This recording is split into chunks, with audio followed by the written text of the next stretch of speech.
சத்யாவில் சுதந்திர தின super offer. அனைத்து வீட்டு உபயோகப் பொருட்களும் மாபெரும் தள்ளுபடி விலையில் வாங்கிடுங்கள். சாதித்தது விட சறுக்கியதுதான் அதிகம் என்பதுதான் தற்போதைய நிலையாக பார்க்கப்படுகிறது.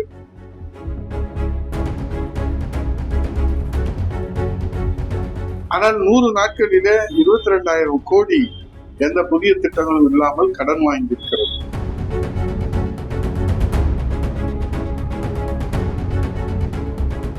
மாண்புமிகு தமிழகத்தின் முதல்வராக பதவியேற்ற ஜோசப் விஜய் தலைமையிலான தாவேக அரசு 100 நாட்களை நிறைவு செய்திருக்கிறது. ஊழலற்ற வெளிப்படையான நிர்வாகம் என்ற வாக்குறுதியுடன் தொடங்கிய இந்த அரசு இந்த 100 நாட்களில் சந்தித்த சவால்களில் சாதித்தது என்ன, சறுக்கியது என்ன? சாதித்தது விட சறுக்கியதுதான் அதிகம் என்பதுதான் தற்போதைய நிலையாக பார்க்கப்படுகிறது. தமிழகத்தின் மொத்த கடன் சுமை ரூபாய் 13.18 லட்சம் கோடி என நிதியமைச்சர் வெள்ளை அறிக்கை வெளியிட்டதன் அடிப்படையிலே இதன் காரணமாக தாவேகா கொடுத்த தேர்தல் அறிக்கையில் இடம்பெற்றுள்ள புதிய திட்டங்கள் தற்போது நமக்கு கிடைக்காது என்பதனுடைய சமிகையாக தான் கடன் சுமை இன்றைக்கு வெள்ளை அறிக்கையில வெளியிடப்பட்டிருக்கிறது.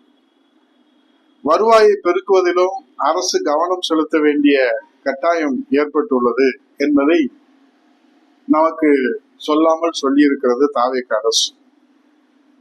ஆனால் 100 நாட்களிலே 22,000 கோடி எந்த புதிய திட்டங்களும் இல்லாமல் கடன் வாங்கியிருக்கிறது. குறுவை நெல் சாகுபடிக்கு ரூபாய் 135 கோடி சிறப்பு தொகுப்பு, கூட்டுறவு வங்கிகளிலே விவசாயிகள் பெற்ற ரூபாய் 75,000 வரையிலான 3வது முறை பயிர்க்கடன் தள்ளுபடி அறிவிப்புகள், இதோடு 3 அறிவிப்புகள் வெளியிடப்பட்டிருக்கிறது நேற்றோடு சேர்த்து. ஆனால் விவசாயிகளிடம் இது குறித்து வரவேற்பு கிடைத்திருக்கிறதா என்றால் சந்தேகம்தான். ஏனால் அதிகபட்ச வரம்பு நிர்ணயமின்றி விவசாயிகள் கடன் அனைத்தையும் தள்ளுபடி செய்ய வேண்டும் என்ற கோரிக்கையை நாடு முழுவதும் போராட்ட வடிவிலே தொடர்ந்து விவசாயிகள் வெளிப்படுத்தி வருகிறார்கள். சத்யாவில் சுதந்திர தின சூப்பர் ஆஃபர். அனைத்து வீட்டு உபயோகப் பொருட்களும் மாபெரும் தள்ளுபடி விலையில் வாங்கிடுங்கள்.